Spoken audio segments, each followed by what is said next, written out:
Hello and welcome to another episode of the Chaos Chronicles. Navigating the randomness. I'm Jess. I'm Connie. And today for you guys is October 2nd. It's not for us, obviously, but this means that we're kicking off our spooky month. Us, like every other set of white girls in America, we love Halloween. It's Yes. Spooky season, the movies, the fall vibes, the fall clothes, the cookies. I was about to say the fall food. Fall food. Like, it's all so great, but one of the best parts about it is the spooky. Yes, absolutely. So for this month's Who Knows What Wednesdays, we will be doing like Halloween or spooky theme throughout. And you guys get 5 Wednesdays, or we all get 5 Wednesdays this month. So that means that you guys get 5 spooky episodes. It's going to be fun. Yes. But before we get too deep into it, just a reminder, you can find us on all of our social medias, which is TikTok, YouTube, Instagram, and Spotify. It's been a little while since we've done this. It has been. Oh, boy. Handle for all 4 is at Chaos Chronicles Podcast, and that's Chronicles with an S. We would very much appreciate a like, subscribe, and follow. And we do want to thank, we've had a lot more subscribers come in over these last couple of weeks, which has been absolutely amazing. We've seen your comments. We very much appreciate you taking the time to interact with us, and we look forward to interacting with you guys more in the future. Yes, yeah, it's been fun to, log on and see that people are actually interacting with us. It's been super, super cool. It's been awesome, especially a few people have commented on our Who Knows What Wednesdays with additional case information from our files that we just don't have the time to go over in the initial episode. So it's been pretty cool, and we have heard you. We do want to do not necessarily redo a couple of our earlier Who Knows What Wednesdays, but do maybe another just dive into it, expand into them a bit more, mainly thinking Dyatlov Pass. So that might be something that we'll do in the spring. Yes. Yeah, maybe close to around the time that it actually happened. So It'll be fun. Yes. But so today for our first October episode, we are going to be going back in time when fear and superstition ruled and an accusation could lead to a death sentence. So a small village was gripped by hysteria and lives were shattered by paranoia. And this is a legacy that continues today. So get ready because we are starting our spooky journey with none other than the Salem witch trials. If we could do editing, that would be such a great part to put in like a thunderclap and then witch noise. If I can do it, I will. If I can't figure it out, Connie's got it. Yeah, I'm really here for comedic reactions and the unofficial soundboard. So maybe one day. Yeah. I would offer help, but all I know about technology is that while percussive maintenance may feel good, tech support doesn't like it. Computers don't like it. Well, sometimes it's the only way to get things to work. I was getting to that point with my computer. I know you were. I will say to folks, make sure, because I'm not trying to get slapped with anything by any companies here, do your research on what laptops you get. And I mean, like, really do your research, because there's some at certain stores that are major retail brands that you have to have a membership to get into. They'll tell you that the computer is great, and then you'll have the computer for a little over a year and barely use it, and then all of a sudden starts having issues. So, like, be mindful of that. It's fun. That's why I always get mine secondhand, just because, It's been worked on and refurbished, where this was just, it might be a hardware issue. Give us $400 and we'll take it in the mail. You won't have it for a couple weeks. Well, that doesn't work. That's not helpful. That's not going to work with what I need the computer for. So, no. So the Salem witch trials is one of the most well-known events in American history, which us growing up in America, we've heard of it. It was part of our curriculum in high school, at least my high school. We went over the, what's the movie? That is the Salem witch trial movie. With yes, I know the movie you're talking about. I can see the scene with the mother. Yes, yes, yes, yes, yes. Oh no, why am I? Oh, good. Something we did actually have in common in high school. Something that did actually get taught at both. While Jess is doing research, last night we were just talking about, if you guys know the book A Secret Life of Bees, there's also a movie. And A Secret Life of Bees, at my school, that was part of the standard American like curriculum reading. You had to read it. Jess's school didn't. I love that book. It was so No. emotional. And our schools were only what 30, not even 30-minute drive apart. No, that's no. I would say if you're going straight line, only a couple miles apart. It'll take like 15 minutes. Yeah, but Yeah. back roads, construction, Yeah. always construction. Minnesota. The movie is The Crucible. Yes, there it is. How could I forget The Crucible? So, I was thinking the crucifix, which is a religious one. I was like, wait, are we sure on that one? No, The I was Crucible. wrong. Yeah. Very wrong. Different movies. Very, very different movies. So the Salem witch trials began in the spring of 1692 in Salem Village, Massachusetts. A group of young girls claimed to be afflicted by the devil and accused several local women of witchcraft. This led to a wave of hysteria that swept through the community, resulting in numerous trials and executions. Belief in witchcraft and the supernatural was widespread in the 17th century Europe and had been imported to the American colonies by early settlers. The Puritan community in Salem Village, a small and rural settlement, was particularly susceptible to such beliefs. The community was already under strain from the after effects of King William's War, which had caused violence and instability in the region. A recent smallpox epidemic. What did I say? Epidemic? Anemic? Enema? Anemic? Oh, no. A recent smallpox epidemic, fears of attacks from Native American tribes, and a long-standing rivalry with the more affluent Salem town.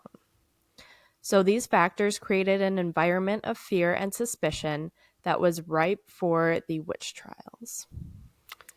Yeah, as we all know, if you've studied history or even if you weren't born yesterday, when you have a group of people and there's tensions going on from different socioeconomic or medical factors, people can get a little nuts. Yeah, so they just had the trifecta. Perfect storm. Yeah, perfect storm.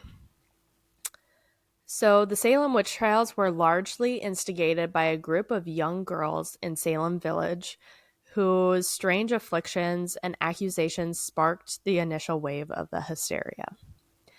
These girls ranged in age from 9 to 18, and they held significant influence over the proceedings. Their accusations, often supported by their dramatic displays in court, were taken as credible evidence, leading to the arrest and execution of many innocent people. Didn't they first accuse an older woman who they just didn't like? It was like Goody something. We will get there. Yeah. Oh, sorry. Yep. No, you're good. Yes, though that is one of there was 3 initial. And it was like Tituba, Sarah Good, and Sarah. I thought one was Goody. That was good. I could be wrong.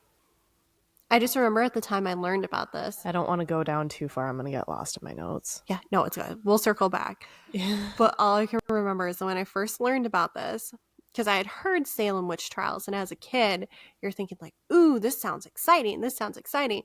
And then when I actually started learning about it when I was like 13, I was like, wow, these girls are my age and they're pulling this crap? Okay. Different time, I guess. Yeah. So the girls, going a little bit more into that. So the girls we're talking about, one is Elizabeth, who went by Betty Paris. She was 9 years old. She was the daughter of Reverend Samuel Paris. Betty was one of the first to exhibit symptoms of what was believed to be witchcraft. Her fits, which included violent contortions and uncontrolled outbursts, alarmed the community and led to the first accusation. She was how old again? 9. Uncontrollable outbursts, contortions. That sounds like a 9-year-old who's just overly stimulated and annoyed and or possibly experiencing some early menstrual cramps. Yeah. But they took that as credible. Yep. Okay. The next is 11 years old. We have Abigail Williams. Abigail was the niece of Reverend Paris and lived in his household. Like Betty, Abigail began to experience fits and soon became one of the most vocal accusers. Her testimony would later lead to the conviction and execution of several people. The next is Ann Putnam Jr., and she was 12 years old. She was the daughter of Thomas Putnam, a prominent figure in Salem Village. She was one of the most prolific accusers, naming more than 60 people as witches over the course of the trials. 60? 60.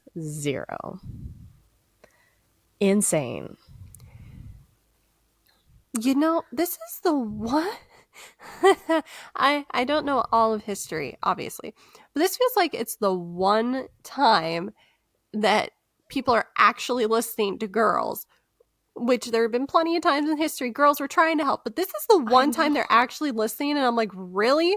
No one thought to test any of this? Like, take a second and be like, Well, I don't know. Connie, they did test. Oh, that's right, the tests. I think I blocked those. I'm assuming that's in your notes. I didn't really talk about it, I don't think. Really? From the sources that I was reading, it wasn't like the test. It was more of like, if you're accused and you say, no, I'm not, you're gonna die because they're gonna test you. And, oh, you died? Well, Satan can't die, so clearly you weren't a witch. Oh, yeah. It was a lot of being stoned, as in like having stones repeatedly put on top of you until you're crushed. It's mostly hangings. This one's more medieval. If you were tied to a chair and thrown in a well and you drowned, you were innocent. If you didn't drown, you were a witch. Mm-hmm. Yeah, I didn't go into those. I'm more so going over like some of like the big names that went through. It was an ice cube. Okay, that scared me. I know. I watched all three of you go, whoop. You live here. You know that the ice maker does that. I don't have an ice maker. Yeah, it's more of a wet sock maker. That's fair. But so Anne's accusations were significant, as her family had an ongoing feud with many of those accused. So it suggested that personal vendettas may have influenced the trial. Obviously. It's like there's, as part of all the legal writing stuff I'm having to learn, there are some times where you use those may, shall, those tiptoey words. I feel like it's comfortable to say that it didn't may, it did impact. I guess there's been enough time passed, right? Yeah, what are they gonna do? Sue me for defamation? They did. I know, are they gonna come back don't come for me? It's not an invitation. It's not it. We just had this conversation. I don't want to deal with ghosts. I can't punch, shoot, or kill them. Nope. No, what can I do? Nothing. Nothing. Slap them with a rosary. Nope, we're not gonna go there. So the next girl, 17-year-old Mercy Lewis. Mercy was a servant in the household of Thomas Putnam and was closely associated with Ann Putnam Jr. She too exhibited symptoms of bewitchment and accused several people, including Giles Corey and his wife Martha, which we will get to Giles Corey. I think I remember his. He is one of the big almost sad. I mean, it's all sad. But it's all sad. Yeah. Next is Elizabeth Hubbard, who was 17 years old. She was an orphan who worked as a servant in the home of Dr. William Griggs, the doctor who first diagnosed the girls' symptoms as a result of witchcraft. Elizabeth was another frequent accuser. And then the next is 16-year-old Mary Walcott. She was the daughter of a local innkeeper, and Mary was cousins with Ann Putnam Jr. She was also one of the girls afflicted and participated in the accusations. She was one that often displayed fits and claimed to see the specters or spirits of the witches. You know what we call that today? Schizophrenia. I was about to say schizophrenia. Schizophrenia. Yeah. Next and last is Mary Warren, who was 18 years old. She was a servant in the household of John Proctor and was one of the most vocal opponents of the witch trials. Initially an accuser, Mary later recanted her accusations and stated that the other girls were lying. However, her change of heart led to her being accused of witchcraft herself, and she eventually returned to her original stance, likely out of fear.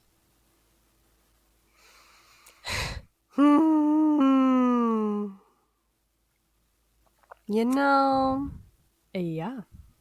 I give her credit for trying to stop. Just don't do it in the first place. It sounds like a whole bunch of girls just got bored and started pointing fingers.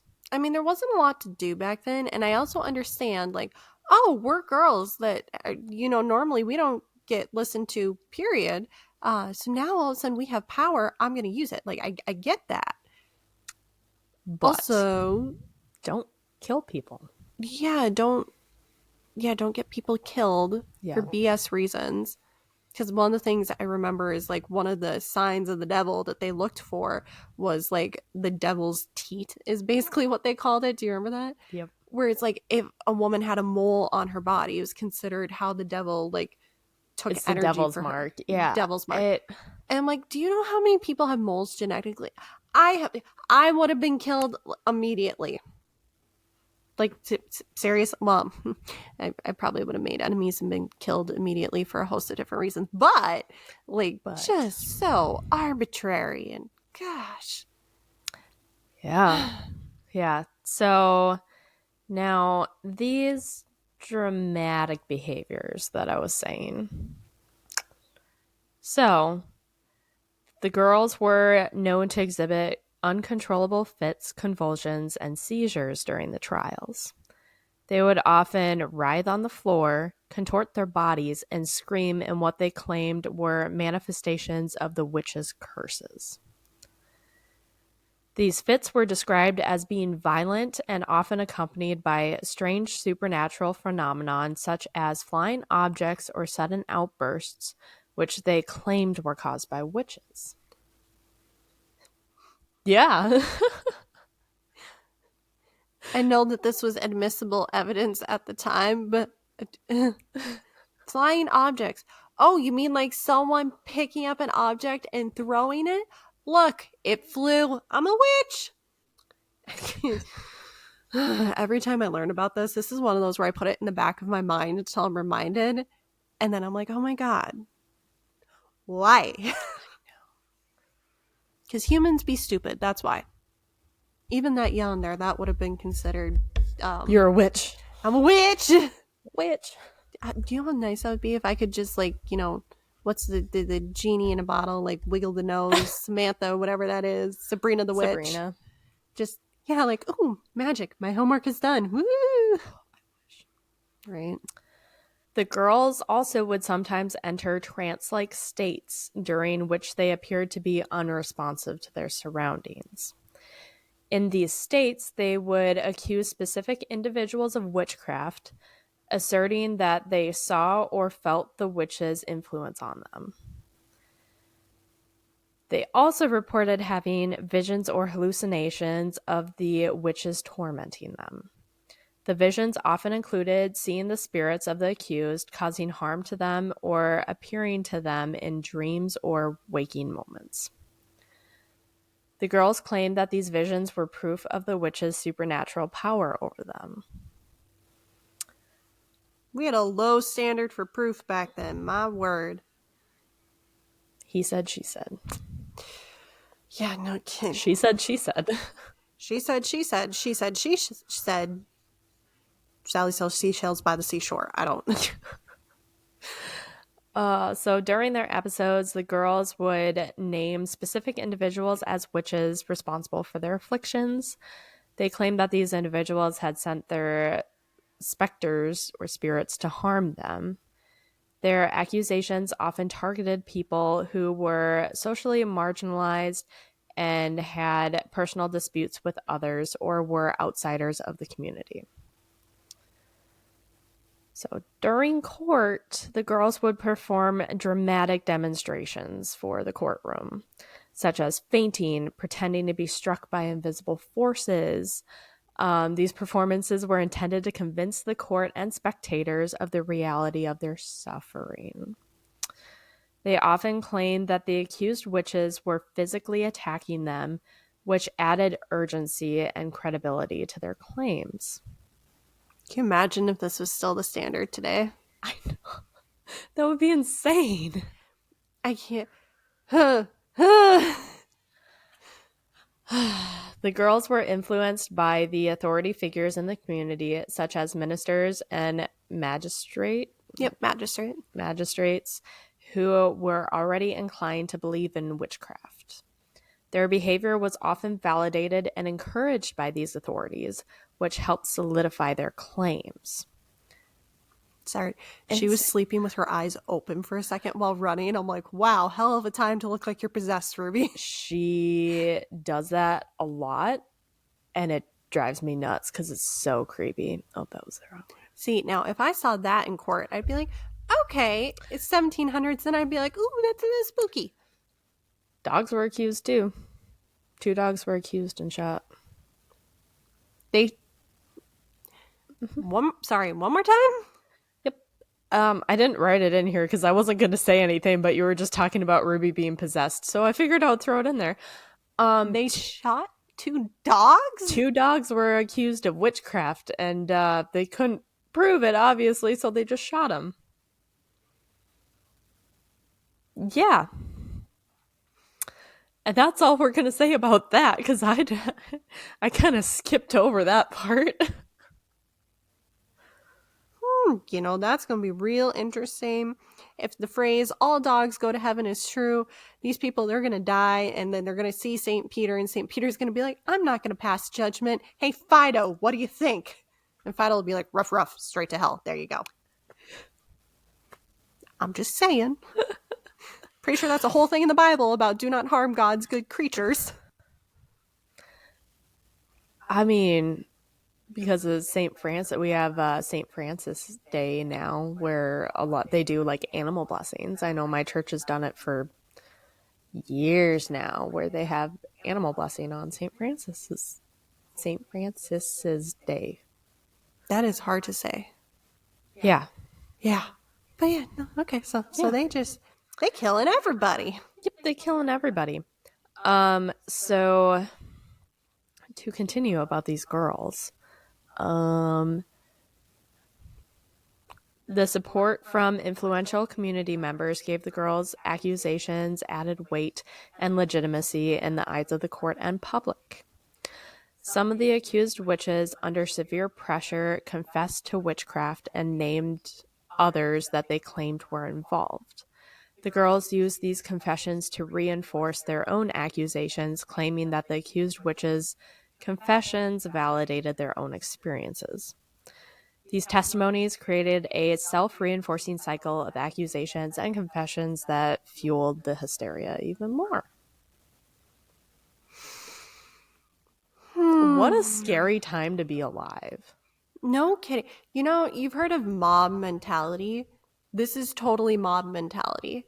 Like, this, honestly, if I was a, pilgrim at that time, I'm just a woman doing my thing, and I hear that Salem is going nuts, I'd be like, you know what? This is a good time to risk our lives and go west. West for get out of here. Yeah. Which one's scarier? Wolves, the mob? I'll take the wolves. I'll take the wolves. I'll take my chances. At least there, it's like I have a legitimate chance. Versus if I get accused of being a witch, I'm dead. Right. It's like the man and the bear. It's the original question. The mob people or the wolves? Oh, gosh. Wolves every time. Yes. So the trials began in January of 1692 when Betty Paris and Abigail Williams began exhibiting strange behaviors such as violent contortions, uncontrollable outbursts, and fits. Sounds like a couple of little girls to me. Couple of little girls. Also, key point in there, it's January in the 1700s on the East Coast. There ain't nothing to do. It's cold, it's gray, it's wet, it's miserable. Well, especially females at that time weren't allowed to do a heck of a whole much. Yeah, I don't even think, were they allowed to be reading the Bible at that time, or was the Bible still... I don't know if reading was really a thing back then. Yeah, good point. For females especially. So they could sit around, tell stories, gossip, which, don't get me wrong, a good gossip session is good for the soul. When it turns malicious, that's where we end up here. Yeah, there's only so much butter they can churn before you start accusing people of being witches, apparently.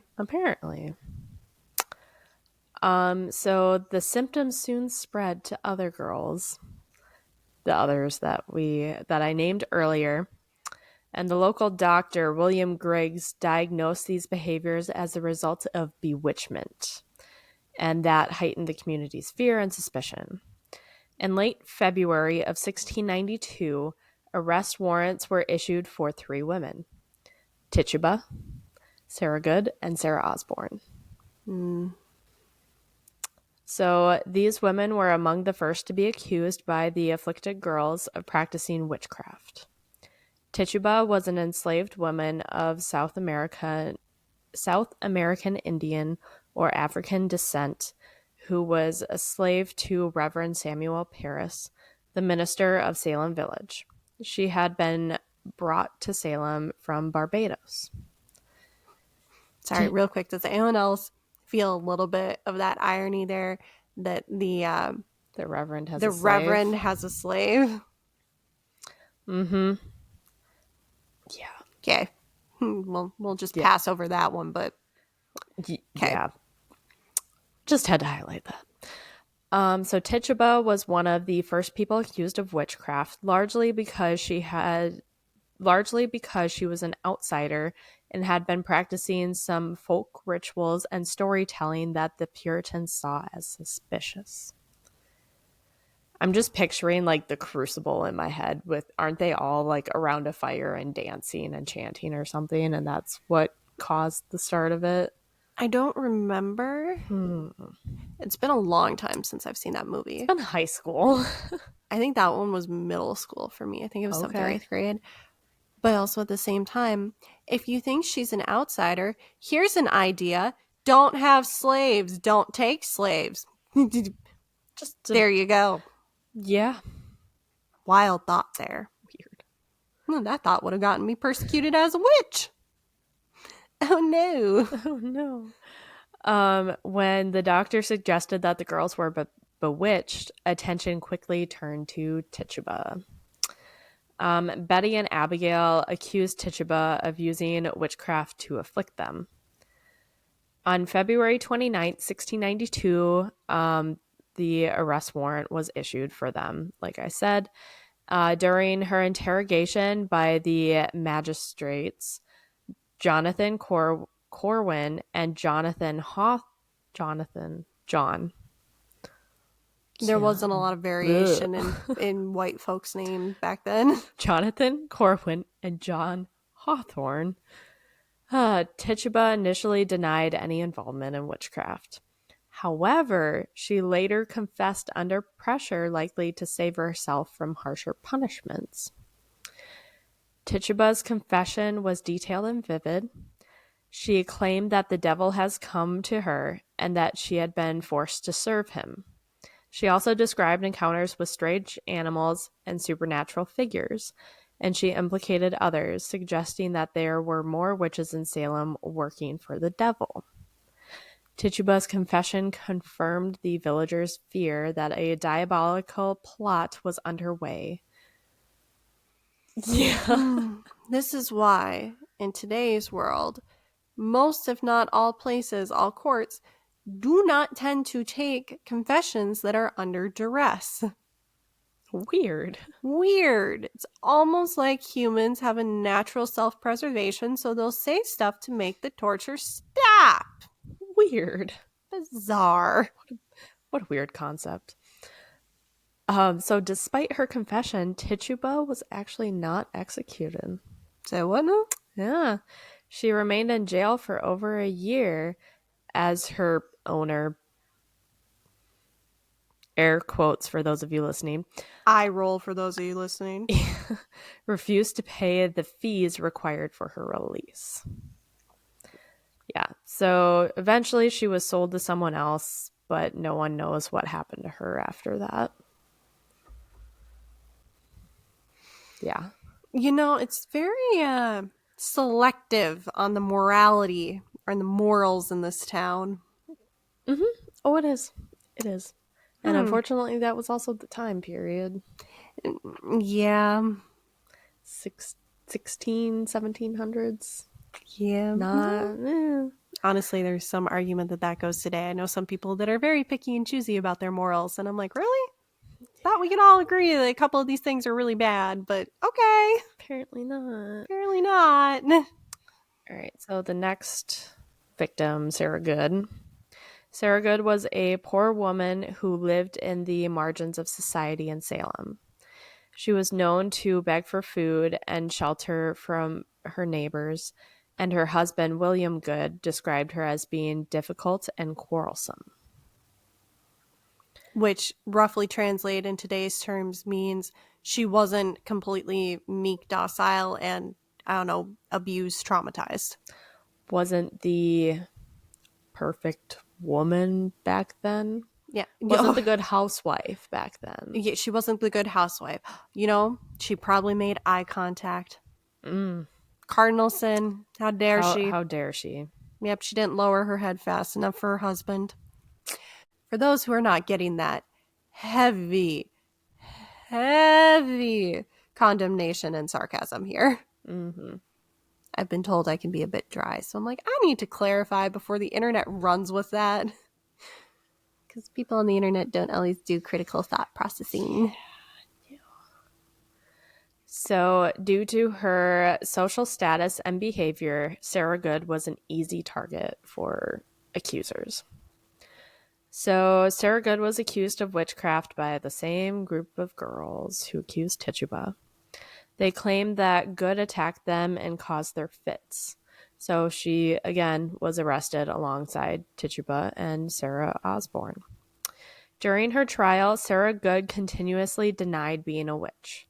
However, the court was unsympathetic due to her reputation and the fact that she could not recite her commandments perfectly, which was a failure seen as a sign of guilt. Connie, can you say your commandments perfectly? Because I can't. Honest to God, no pun intended, I can't even remember the first one. Is it thou shalt not kill? Kind of feel like that should be number one. I don't think so. Is it honor thy mother and father? No. You shall have no other gods before me. That's a big one. You shall not make idols. You shall not take the name of the Lord your God in vain. Remember the Sabbath day to keep it holy. Honor your father and mother. You shall not murder. You shall not commit adultery. You shall not steal. And there's more. You shall not bear false witness against your neighbor, and you shall not covet. Okay, that's an irony, the second to last one. Bear false testimony against your neighbor, and here we got these little girls. Okay. Also, Irony. I feel like the kill one maybe should have been a little bit higher than the observe the Sabbath one. I'm mean, like, personally, don't get me wrong. I like my Sabbaths. I like my Saturdays. In my own personal ranking, do not kill is a little higher than keep my Saturdays free. I could be wrong. I mean, I don't. They're all good. The good points are made.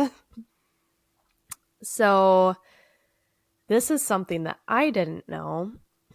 Sarah's 4-year-old daughter, Dorcas, Dorcas, also sometimes referred to as Dorothy, was also accused of witchcraft after supposedly being influenced by her mother.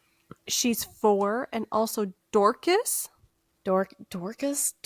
I don't know how else to try to pronounce it. Dorcas? She went by Dorothy. I'd hope so. Yeah. You name your kid Dorcas? Are you kidding me? I don't know. Let us know if it's pronounced something else, but that's the only way I can think of pronouncing let us it. know. Like, that would be my argument. Like, she's a witch. She named her kid Dorcas. Like, obviously, she wants this kid to be tormented and turned evil. Oh, I don't know. This is why you focus group any names for your children. Run the name through the gutter. If it comes out unscathed, you're good. Yeah. So Dorothy was interrogated and gave a confession under duress, which was used against Sarah Good. One of the key pieces of evidence against Sarah Good was testimony from the other accused witches, including Tituba, who claimed that Good was working with the devil. Sarah was found to be guilty and was hung on July 19th, 1692. But before her execution, she famously cursed the presiding minister, Nicholas Noyes, saying that if he took her life, God would give him blood to drink. Interestingly enough, Noyes later died of a hemorrhage, which some viewed as fulfillment of this curse. Yeah. Karma. A little bit. I'm just saying, if you go around unjustly murdering a bunch of innocent people and murdering them in ways that are, I would argue, cruel and unusual for many parts, I feel like I would hope that there is some universal karma coming to get that person. I would hope so. I would hope so. All right, so Dorothy. Yeah, this is making me sad. I didn't know about the 4-year-old. Dorothy, again, 4 years old, accused of being a witch.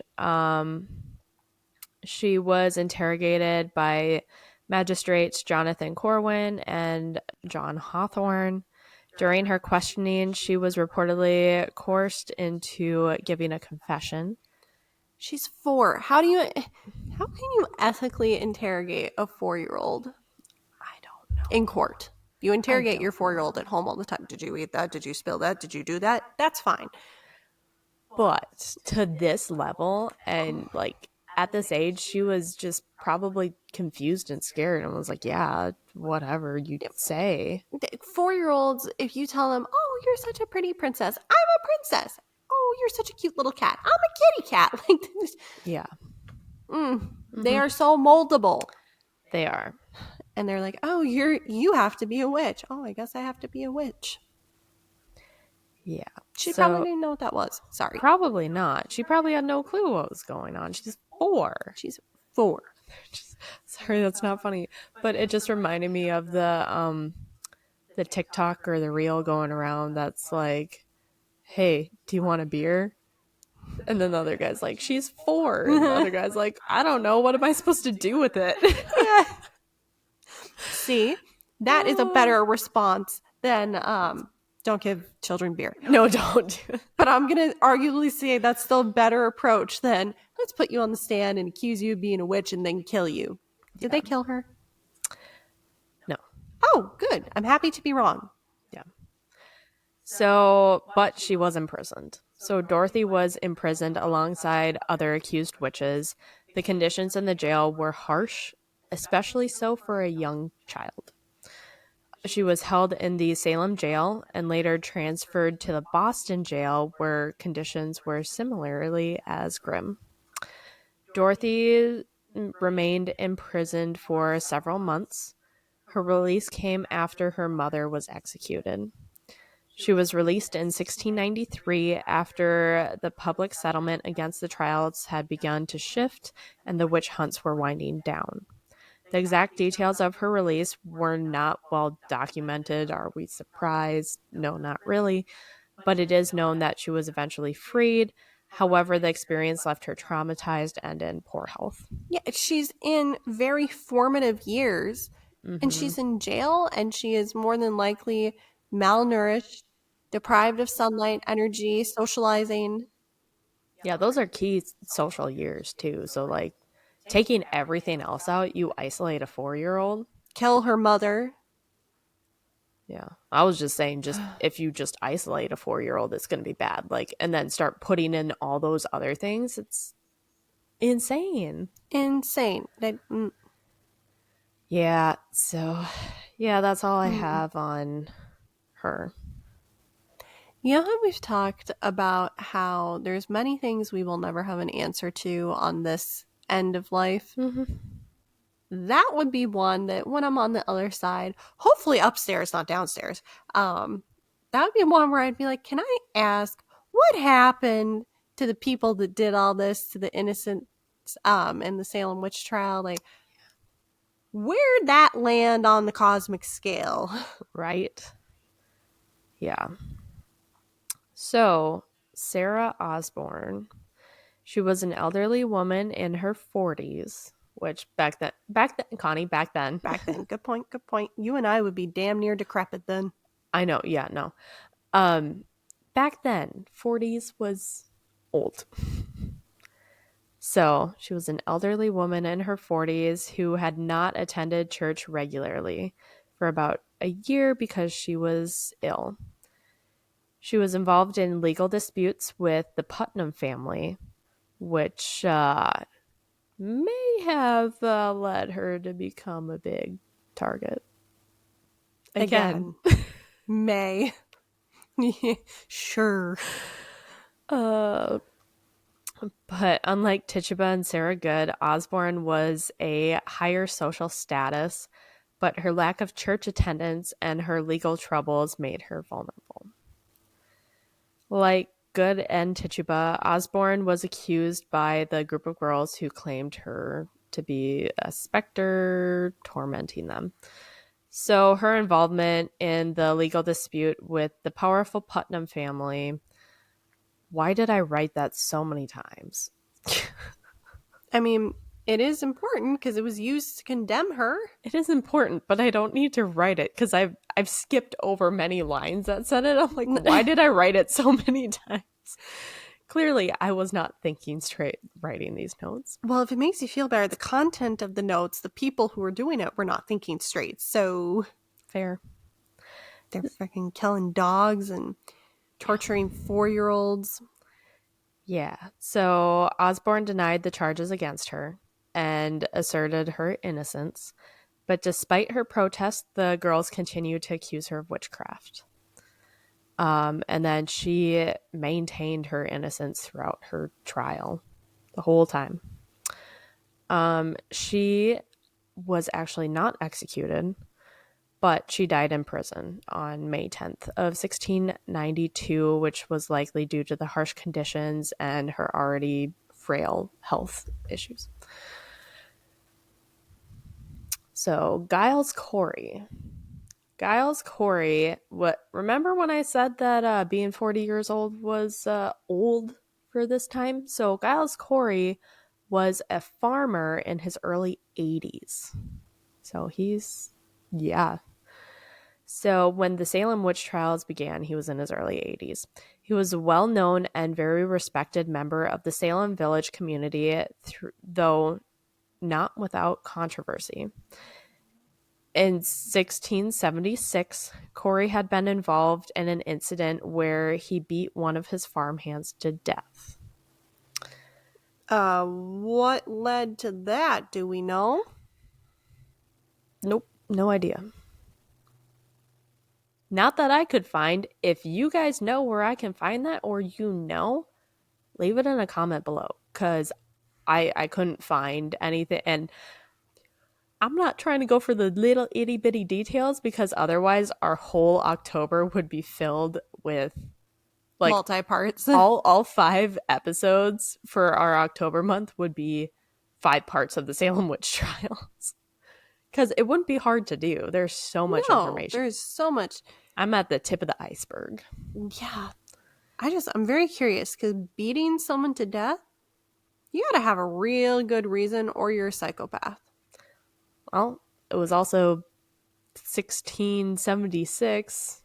So, despite the controversy, Corey was generally seen as, Giles Corey was generally seen as a strong willed and stubborn man, traits that would be defined in his tragic role in the witch trials. So, his troubles began when his wife, Martha, was accused of witchcraft in March of 1692. Martha was a devoutly religious woman who expressed skepticism about the legitimacy of the witch trials. And then she got the finger pointed at her. Despite her standing in the community, she was arrested and jailed, eventually being convicted of witchcraft. Giles Corey was also accused of witchcraft shortly after his wife's arrest, possibly due to his outspoken nature and his defense of Martha. So he was one of the very, very few males accused. If I remember correctly, and don't quote me, I believe it was only 2 men that were killed for being witches. I don't remember exactly, but I do know there was a couple, but it was mainly women. Yeah, this was mainly women. Again, don't quote me on that number. I can just think of 2 off the top of my head, him and another guy that I don't remember his name. Also, sorry, the yawning's not for you, it's for the lights. Oh, I know, the light. It's been a while. We're not used to the lights. No, we're having to readjust to them. If this makes it into a B-roll, the lights that we have, for whatever reason, they make us so tired. Yeah, we get after this, I'm ready for bed. Right. So during Giles's trial, he refused to enter a plea of guilty or not guilty. Under English common law, if a person refused to plead, their property could not be seized and they could not be tried. So the act of defiance was likely motivated by a desire to protect his estate, ensuring that his children would be able to inherit it. However, the refusal to plea led to a brutal punishment known as, oh gosh, why did I put this in here? Peine Fort Edur, Peine space FORTE space ET space DURE, which is French for strong and hard punishment. I should have just said that. Why did I think I'd be able to say a French word? I was impressed. We have not had a good history with French or a good track record with it, but you went for it. It was better than I would have done. Don't come for me. I don't speak any other language other than English. Same. Yeah. So Giles was subjected to pressing. He was the one that I remember. Yep. So this is a form of torture in which heavy stones were placed on his chest in an attempt to force him to enter a plea. The process was slow and excruciating, with stones being added gradually over several days. Witnesses reported that as the weight increased, Corey remained resolute, refusing to submit to the court's demands. His last words were reportedly, quote, "more weight," end quote. My man. Mm-hmm. Yeah. Which was a final act of defiance that cemented his legacy as a martyr. On September 19th, 1692, after 2 days of this torturous punishment, Giles Corey succumbed to the weight and died. He was the only person during the Salem witch trials to be executed by pressing. His death, marked by his stubborn resilience, became symbolic of the broader injustices of the trial. So the curse of Giles Corey. Ooh, this one I didn't know. Yeah. This one is really interesting, and I didn't know, and I stumbled upon it. I was like, oh, we got a curse other than the blood thing from Sarah. So before his death, Giles Corey is said to have cursed not only the men who pressed him, but also the town of Salem and its officials. Understandably. Oh yeah. Oh yeah. They messed up big time with this. According to local legend, Giles' curse specifically targeted the office of the sheriff, declaring that each successive sheriff would suffer from blood-related ailments until the town atoned for its actions. The curse became part of Salem's lore, as many of the town's sheriffs in the years following Giles' death reportedly experienced health problems related to blood, such as heart attacks and strokes, and it often led them to having to leave the office prematurely. And it wasn't until 19... Okay. It wasn't until 19. It wasn't until 1991 that the sheriff's office was moved from Salem to nearby Middleton that the so-called, quote, curse of Giles Corey, end quote, was said to have been lifted. Right? I mean, I get it. Yeah. I'm just surprised that they kept the sheriff office there until 1991. Right. And then in 1991, they're like, it keeps happening. We're going to move now. I know it took how many years? A couple hundred. I would have probably done it a lot sooner than that, but... yeah, okay. I'm wondering what atonement. Is there any atonement for what they did? Who decides that? God? Probably. Corey? Either way, we won't get an answer for a hopefully long time. Yeah, hopefully long time. Live long and prosper, please. For all of us. For you too, unless you suck. Yeah. Be a good person. Be a good person, please. So, the decline in the public support of the trials. So, by the mid 1692s, increasing doubts began to surface regarding the legitimacy of the trials and the evidence being used. The use of evidence that was made of testimonies based on dreams and visions came under scrutiny, with critiques questioning its validity and fairness. Influential community members and leaders began to voice their concerns about the trials and methods being employed. Cotton Mather, a respected minister, publicly warned about the reliance on spectral evidence, although his warning was not initially heeded. I can't talk anymore. You're doing way better than I would have. Old English names are rough. The trials faced mounting criticism from within the community and beyond. The increasing numbers of accusations and the harsh treatments of the accused individuals, including the executions of respected community members, contributed to a shift in the public's opinion. By the fall of 1692, the public's sentiment began to turn against the trials, with many of the people questioning the proceedings and motivations behind the accusations. So initially, Governor William Phipps, P-H-I-P-S. Phipps. Yeah, Phippy boy. I was like, I need to scroll up to make sure that I didn't spell it wrong. No, it is Phipps. Was somewhat distant from the Salem witch trials.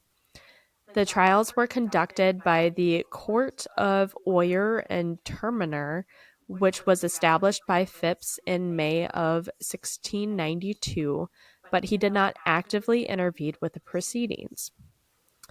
In October of 1692, the hysteria reached its peak, and Mary Phipps, the governor's wife, was actually accused of witchcraft.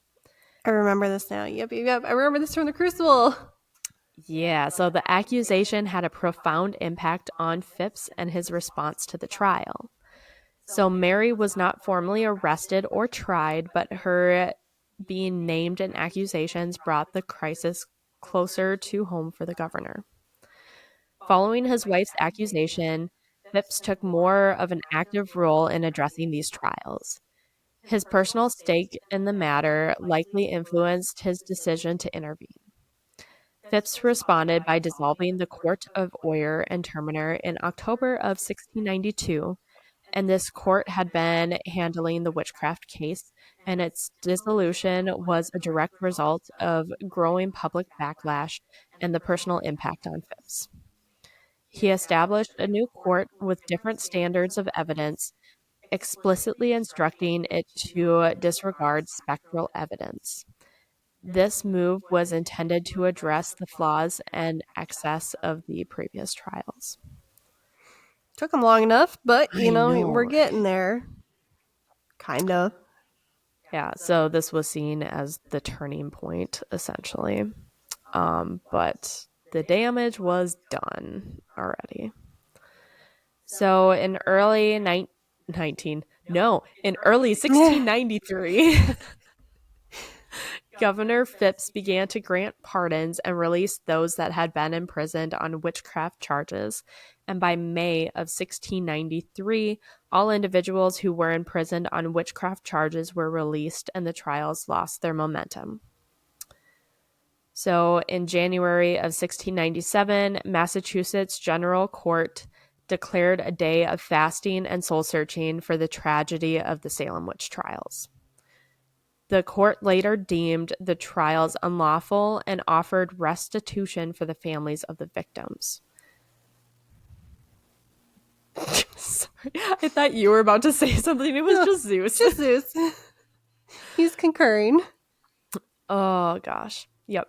So Samuel Sewall, one of the judges involved in the trials, publicly apologized for his role, acknowledging the mistakes made during the proceedings. In 1711, Massachusetts passed legislation to restore the good names of those convicted and to provide financial compensation to their heirs.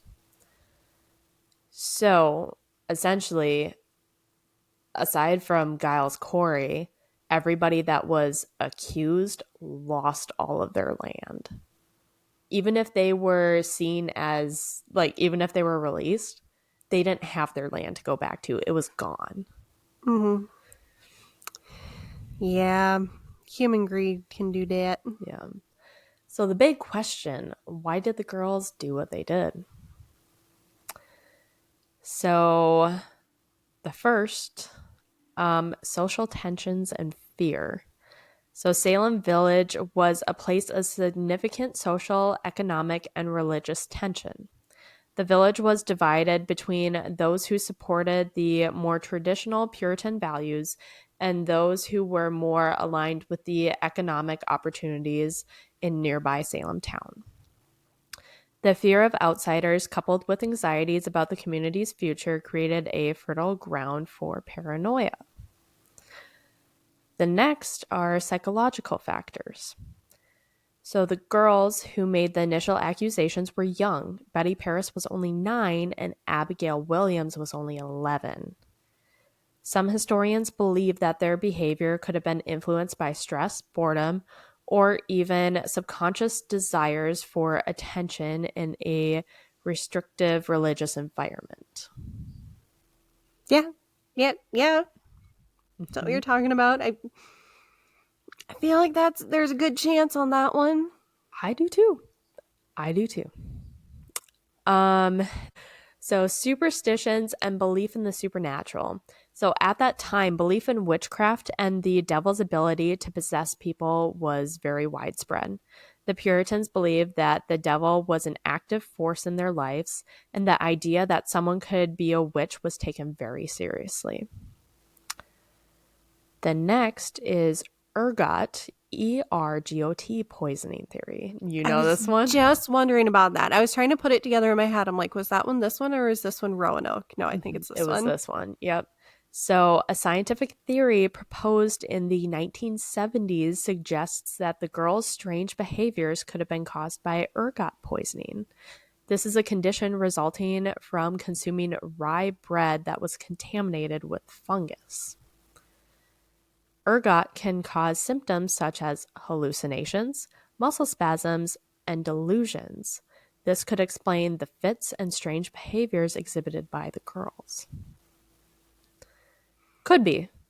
Even if Yes, that's the case, I feel like that's only part of it.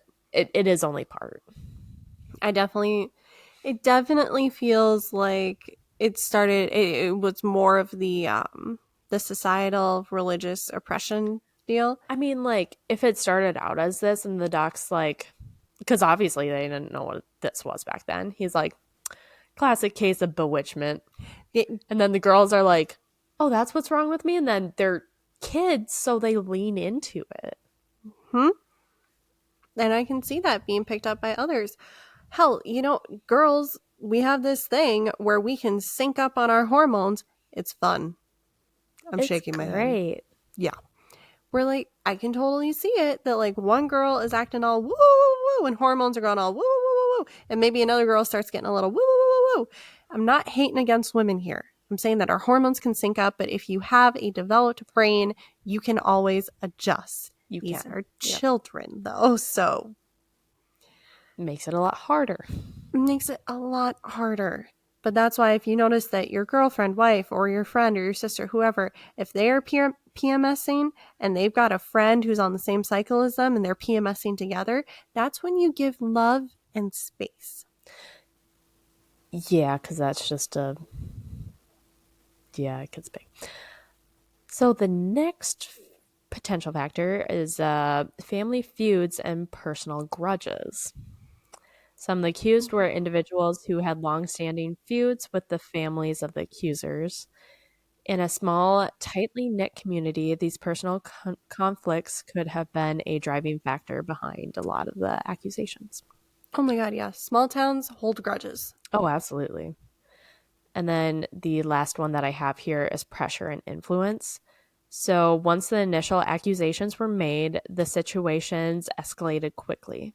The girls likely faced pressure from the adults around them, including the church leaders and court officials, to continue to name witches for them. After the trials, as the trials progressed, the act of accusing others might have been a way for the girls to avoid scrutiny themselves. That's why you don't start it in the first place, but The phrase "don't start nothing and there won't be nothing" kind of comes to mind. yeah. So the accusations, there were over 150 men, women, and children who were accused of witchcraft during the Salem witch trials. The accusations spread rapidly through Salem village and surrounding areas, affecting many individuals who were often targeted due to personal grievances, social tensions, or other reasons. So 18 people were executed as a result of the trials. 17 of those were hung on Gallows Hill in Salem, while one, Giles Corey, was pressed to death with large stones for refusing to enter a plea. The executed individuals are as follows. On June 10th, 1692, Bridget Bishop. July 19th, 1692, George, we got one guy here, George Burrow, Martha Carrier, George Jacobs Sr., and John Proctor. I forgot about John Proctor. So 3. Yeah. On August 19th, 1692, Susan Martin, Elizabeth Howe, and Rebecca Nurse. September 9th, 1692, was Martha Corey. And September 22nd, 1692, John Willard and 5 others who were not named. And then Giles Corey was on September 19th, 1692. So remember when I said there was 2 men? No, it was 5, including Giles. Not including him, it's 4, but Yeah. there were also 7 accused individuals who died while in jail because of the harsh conditions, lack of medical care, and the stress of being imprisoned. So, the Salem Witch Trials Memorial. On August 5th, 1992, a memorial was dedicated in Salem to honor the victims of the witch trials. It's located on the Old Burying Point Cemetery in Salem. The memorial consists of a series of granite benches engraved with the names of the 20 individuals who were executed or died in jail. Each bench is inscribed with a quote or reflection of the events. In addition to the main memorial, there is a plaque commemorating the trials and those afflicted located near the Salem Witch Museum. The plaque serves as an educational tool and a reminder of the tragic events. Salem also features several museums and historical sites dedicated to the witch trials, including the Salem Witch Museum and the Witch House, which was the former home of Judge Jonathan Corwin. Guided tours, exhibits, and educational programs focus on providing accurate historical accounts and reflecting on the lessons learned from the trials. Salem hosts various commemorative events and discussions about the witch trials, particularly around the anniversaries of the trials and on October 31st. Because, of course. So, for a wrap up here, the legacy of the Salem witch trials continues to resonate well into the 20th century. In 1953, a playwright Arthur Miller dramatized the events of 1692 in his play The Crucible, using the witch trials as a symbol for the anti-communist witch hunts led by Senator Joseph McCarthy during the 1950s, critiquing the dangers of mass hysteria and abuse of power.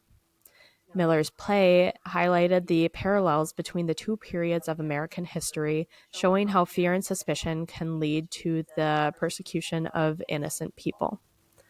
On the nose. Mm-hmm.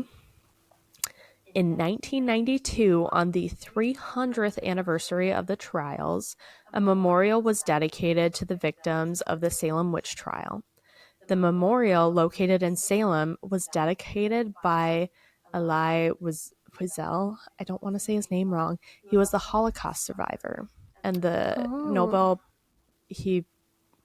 laureate. Laureate?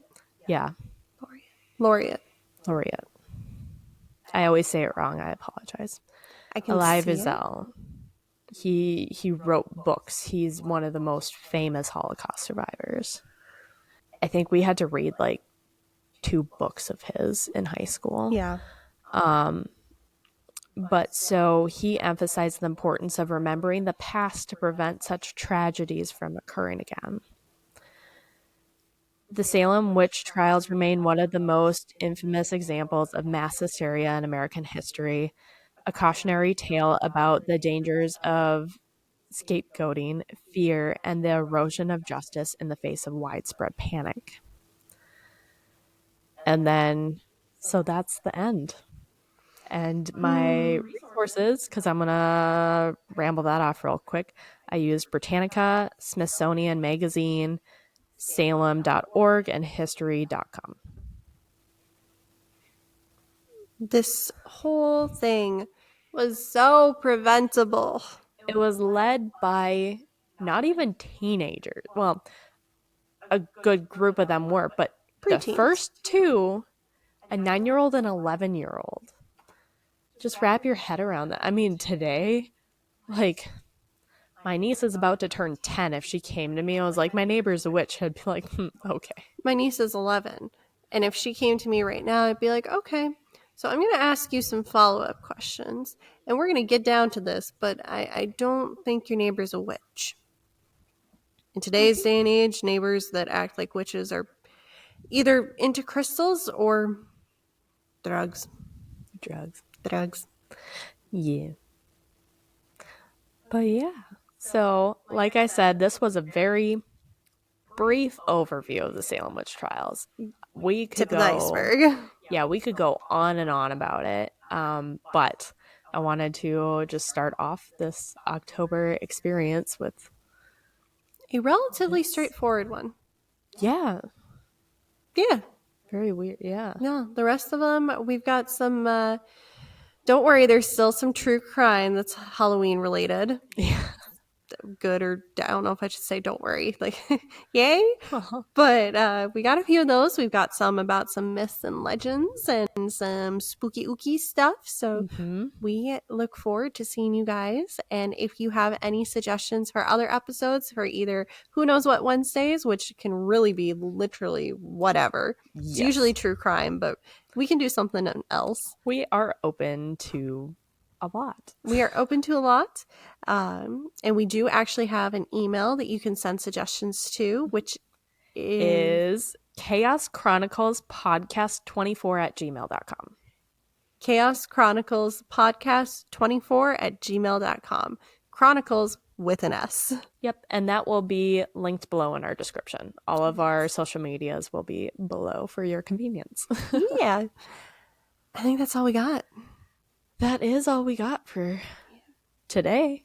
For today. Yeah. Well, for you guys. So, for you guys. No, we batch record. Yeah, we got some spooky ooky to record. No, we don't have spooky. This was spooky ooky. Now we're going to New Moon. We got new. I know. But it's the good chapters of New Moon today. It is the good chapters of New Moon. Yeah. So we will either catch you for the rest of our spooky ooky Halloween October month, or we will see you on Saturday for New Moon. Yeah. Is that, we're just going to call it spooky ooky? Is that sticking? I don't know. I like think it is. Okay. Spooky ooky month. All right. Well, on that note, we will see you guys next time. Adios. Bye. Spooky ooky. That's so much fun.